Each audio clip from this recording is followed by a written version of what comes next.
And welcome back, and welcome to the second hour of America Talks Live. I'm Miranda Kahn. I'm here again with my co-host John Cardillo and Dr. Gina Loudon. We're here. President Trump and First Lady Melania Trump are headed to Brussels, Belgium for the NATO summit, of course, and we're going to talk about that a little later on in the show. But first, we're going to have to talk about our top story, and that is, of course, the president nominating D.C. Appeals Court Judge, D.C. Circuit Court Judge Brett Kavanaugh to be the next Supreme Court Justice, of course, replacing Anthony Kennedy. This incredibly qualified nominee deserves a swift confirmation and robust bipartisan support. The rule of law is our nation's proud heritage. It is the cornerstone of our freedom. Today, Deputy White House Press Secretary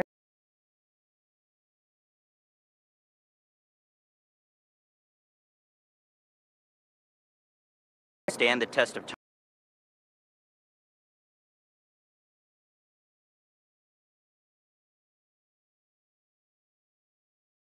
Right or the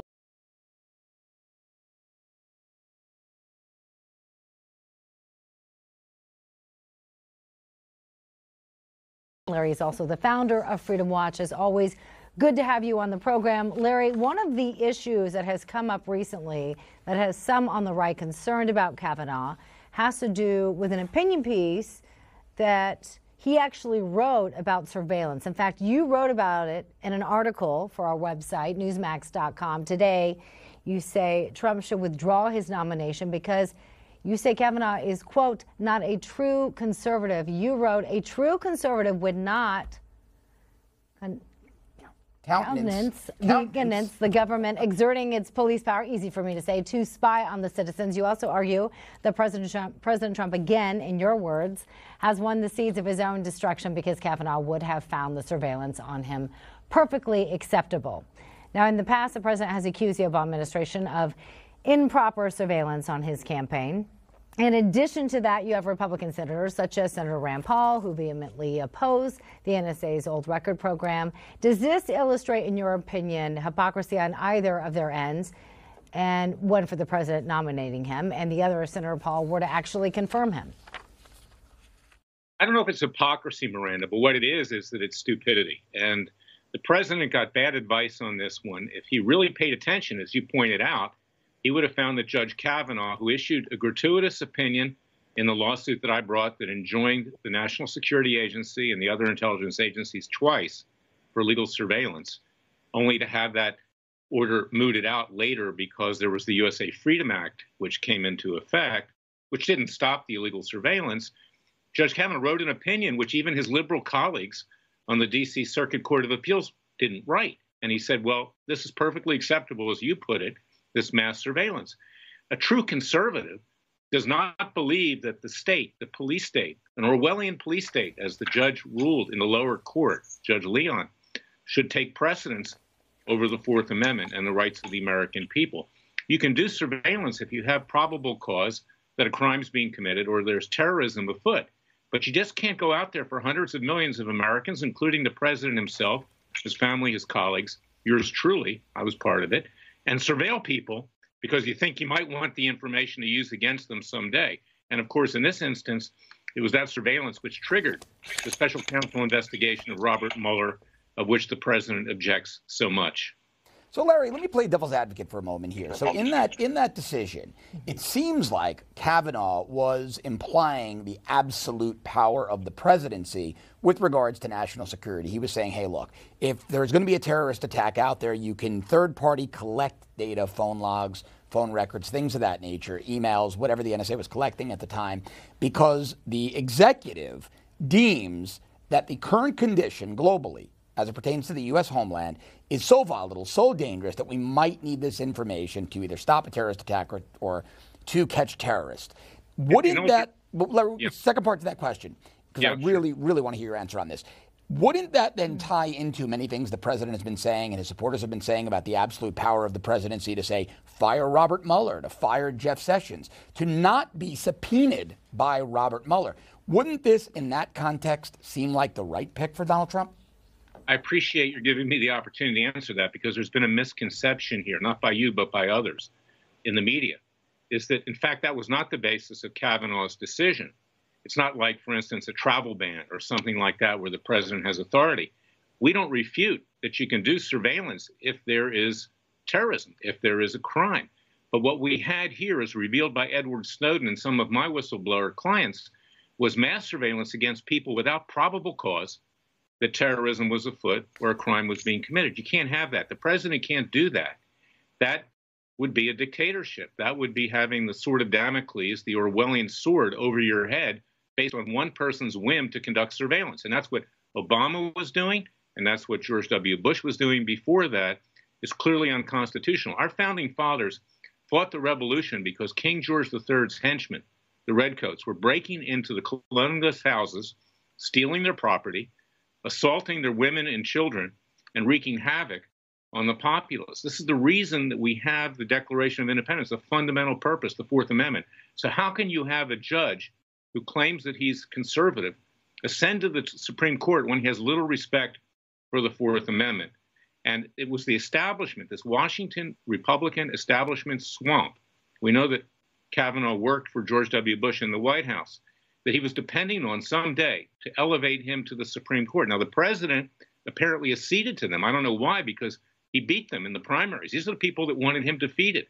So the big question is, why did the president do this? I mean, I love this president, but he made a big mistake which will sow the seeds of his own destruction, potentially, with regard to illegal surveillance, and also sow the seeds of the populace having to live under this type of a Orwellian state. New Jersey Senator Cory Booker also bringing up the Mueller probe. He says the president shouldn't have picked anyone while special counsel Robert Mueller's Russia probe is ongoing. That this was the only pick amongst his entire list that has explicitly said that a president should not be a subject of a criminal investigation.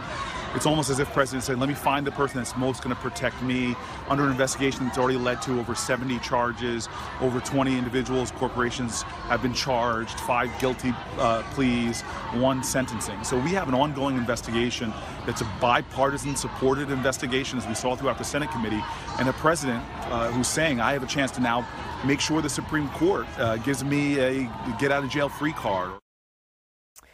Larry, do you see it this way? I mean, do you think that this was the president's major impetus in choosing this particular nominee?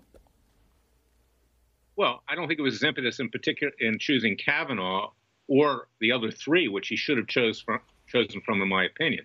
Those are true conservatives who respect the Fourth Amendment. This is ridiculous. Cory Booker, frankly, I believe is a political hack. He's going to be running for president, and he's trying to whip up sentiment to deny the president the right to nominate a justice of the Supreme Court. Clearly, the president has that right. It just shouldn't be Brett Kavanaugh. But Larry, wasn't Kavanaugh the most confirmable? I mean, look, many of us liked Amy Coney Barrett. We thought she was a good choice based on what little, and that's the problem, what little we knew of her. She's only been a judge for about a year and a half. I believe it's the Northern District of Indiana. She hasn't really heard that many cases. Could she have even have been confirmed? Wasn't Kavanaugh the most confirmable? And wasn't that a critical element to whomever the selectee was? I don't believe that's so. I mean, Kavanaugh has 300 opinions. They're going to pick that apart, sure. Number one. Number two, Kavanaugh, even from the conservative perspective, took a dive with Ken Starr over the mysterious death of Vince Foster, which the head of Newsmax thoroughly investigated Chris Ruddy in an excellent way, I might add, at the time. Never been an answer to that. He did that with Ken Starr. And the fact that he was on that Starr investigation is going to make the Democrats even more inclined to try to derail his nomination. I think it would have been a lot easier if you had chosen Judge Hardiman or some of the other judges that were out there, including Amy Coney Barrett. And this is what people can't understand. This president loves a fight. Why did he roll over to the Republican establishment here? The establishment like Matt Schlapp of the American Conservative Union, who was a lobbyist, who didn't even support the president during the primaries. Why did he roll over to this Bush-Cheney Republican swamp? And I don't know why he did it. Did he get something in exchange for that? I think that needs to be explored. But the bottom line on the merits is that Judge Kavanaugh, who doesn't think the Fourth Amendment's that important, should not be a justice of the Supreme Court. And I will oppose that, and I will even testify in front of Congress if necessary, because I want a true conservative on that bench. I don't want somebody who's part of the Bush-Cheney Republican swamp. So obviously you're not a fan of Kavanaugh, but a lot of people that we've had on the program think that he's going to get confirmed. In fact, there's even some Democrats that supposedly are going to confirm him as well. Ultimately, what do you think is going to happen despite your extreme opposition to this nominee? Well, he'll probably be confirmed. I mean, that's the reality. But hopefully a fight will sensitize him that the next time the Fourth Amendment comes up before the Supreme Court, that he'll uphold it. You know, there was a recent decision that said that the police just couldn't get into your cell phone for any reason. Would Kavanaugh have supported that majority decision? I don't think so.